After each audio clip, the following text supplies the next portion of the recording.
Hello guys, अभी हम डबोरा निकल गए हैं गाड़ी लेके और हम डबोरा पहुंचने वाले हैं। अभी पहुंच गए हैं डबोरा, तो ट्रैफिक फुल है अभी।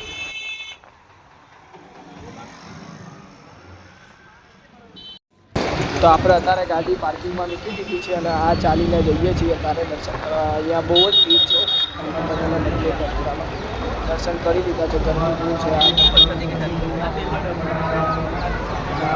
ભીડ તમે જોઈ રહ્યા છો, બહુ ગરમી છે। હમણાં વિચાર આવ્યો શેરડીનો રસ પીવું, તો ભાઈ બોલે શેરડીનો રસ પીવા જવા દો। શેરડીનો રસ પીતો ફૂલ મોજ કરી। એના પછી આપણે રેલી હતી, એમાં રેલીમાં ગયા અને ફૂલ મોજ કરી। તો આ તમે જોઈ રહ્યા છો, જય બોલો જય શ્રી રામ। હનુમાન દાદાની આપણે રેલીમાં ગયા, ફૂલ મોજ કરી છે।